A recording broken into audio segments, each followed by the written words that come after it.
फिर दिन हुआ,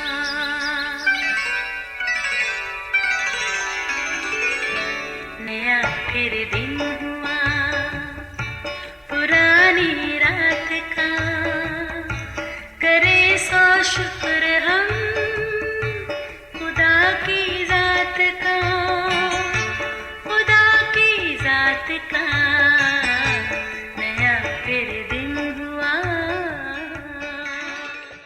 आज की आयत। फिर उसने इन 12 को बुलाकर उन्हें सब बदरूहों पर इख्तियार बख्शा और बीमारियों को दूर करने की कुदरत दी और उनसे कहा, राह के लिए कुछ ना लेना, ना लाठी, ना झोली, ना रोटी, ना रुपया और ना 2-2 कुर्ते रखना। लूका 9 बाब 1 और 3 आयत। अजीज़ों, बाइबल मुक़द्दस का सबसे आसान सवाल, यीशु मसीह के कितने शागिर्द थे? यकीनन हर बड़ा छोटा इस सवाल का जवाब आसानी से दे सकता है। यीशु मसीह ने अपनी ज़मीनी खिदमत में अपने साथ 12 शागिर्दों को चुना। ये सब मुख्तलिफ इखलाक और किरदार के मालिक थे, इनफरादी शख्सियत रखने वाले, तरह तरह के माहौल में बड़े और पले हुए। मगर यीशु मसीह की सहर अंगेज़ और पुरतासीर सोबत में रहकर उनमें गैर मामूली बदलाव आया, क्योंकि 3.5 साल तक यीशु की तमसीलों के साथ तालीम, मोजज़ात की कुदरत और गवाही, उसके आम लोगों के साथ रवैये और सलूक ने इन 12 शागिर्दों को जिस्मानी और रूहानी तौर पर अच्छे से ट्रेन कर दिया था।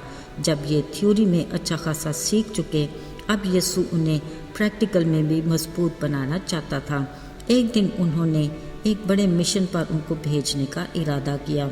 सो उन्होंने उन 12 को बुलाकर उन सब को बदरूहों पर इख्तियार बख्शा और बीमारियों को दूर करने की कुदरत दी और उन्हें खुदा की बादशाही की मुनादी करने और हर तरह के बीमारों को अच्छा करने के लिए भेजा और उनसे कहा, रास्ते के लिए कुछ ना लेना, ना लाठी, ना झोली, ना रोटी, ना रुपया और ना ही 2-2 कुर्ते, और जिस घर में दाखिल हो वहीं रहना और वहीं से रवाना होना, और जिस शहर के लोग तुम्हें कबूल ना करें उस शहर से निकलते वक्त अपने पाँव की गर्द छाड़ देना ताकि उन पर गवाही हो।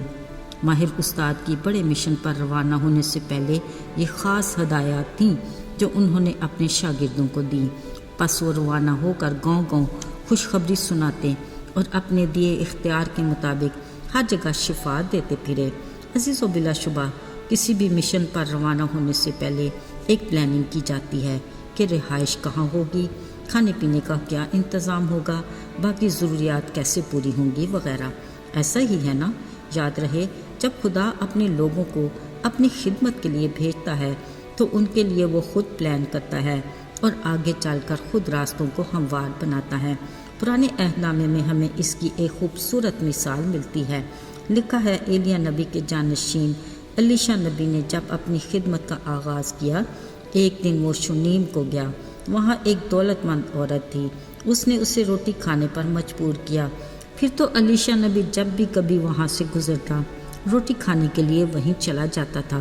सो उसने अपने शौहर से कहा, देख, मुझे मालूम होता है कि ये मर्द खुदा जो अक्सर हमारे पास आता है मुकद्दस है, क्यों ना हम उसके लिए एक छोटी सी कोठड़ी दीवार पर बना दें और उसके लिए एक पलंग, मेज़ और चौकी और शमादान लगा दें ताकि जब कभी वो हमारे पास आए तो वहीं ठहरे। अब जब कभी एलीशा नबी उधर आता तो उसी शूनीमी औरत के यहाँ उस कोठरी में चला जाता और वहीं सोता था। मेरे अजीज़ों, ऐसे हैं खुदा के इंतज़ाम जो वो अपने खिदमत गुजार लोगों के लिए करता है ताकि उनको किसी चीज़ की कमी ना हो और खिदमत का काम अच्छे से सर अंजाम दिया जा सके।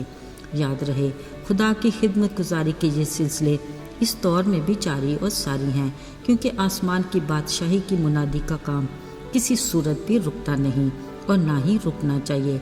मगर माजरत के साथ आज के दौर के अक्सर खिदमत गुजार अपने मिशन पर रवाना होने से पहले खुद ही अपनी प्लानिंग करते हैं। 5 स्टार होटल में अपनी रिहाइश और खाने पीने का इंतज़ाम कई रोज़ पहले से ही किया जाता है।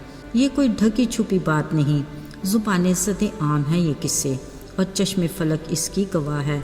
मगर खुदा की बुलाहट के मुताबिक उसकी खिदमत के लिए चुनिंदा खादम खुदावंद के हुक्म से उनकी प्लानिंग से रवाना होते हैं, जिनके लिए शूनीमी औरत उनकी खिदमत के लिए तैयार रहती है।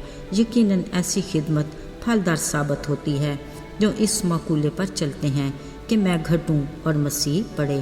یہی اس کی خدمت کا معیار ہے اور اجر پانے کا اصول بھی یہی، کیونکہ خود اس الہی ذات کی خدمت کا اصول حلیمی اور خاکساری رہا، جو اپنا جلالی تخت اور شان چھوڑ کر ایک سرا کی چرنی میں پیدا ہوا، متوسط گھرانے میں پلا بڑھا، اپنی زمینی خدمت کو بڑی وفاداری سے پورا کیا، پھر بنی نوع انسان کی نجات کے لیے اذیت ناک صلیبی سفر گوارا کیا، لعنتی موت قبول کی، دفن ہوا اور تیسرے دن کتاب مقدس کے مطابق بڑی قدرت کے ساتھ قبر اور موت پر فتح پا کر زندہ ہوا، یوں اپنے باپ خدا کے مشن کو پایا تکمیل تک پہنچایا۔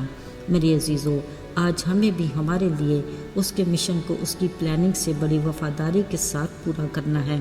جب ہم آسمان کی بادشاہی کی منادی کے لیے نکلیں گے، یقیناً وہ ہمارے لیے کسی شونیمی عورت کو تیار کرے گا، فقط ہمیں اس کی پلاننگ سے آگاہ ہونا اور اس پر عمل کرنا ہے۔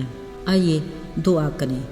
زندہ جلالی آسمانی باپ، لشکروں کے رب، ہم تجھے مبارک کہتے ہیں کیونکہ تو ہی عزت اور تعظیم کے لائق ہے۔ تو وہ معبود ہے جو زندہ ہے اور آسمانی بادشاہی میں داخل ہونے کا واحد راستہ۔ ہمیں اپنی صلیب اٹھا کر اپنے نقش قدم پر چلنے کی ہمت دے اور ہماری رہنمائی کر۔ یسوع کے فتح مند اور جلالی نام میں آمین۔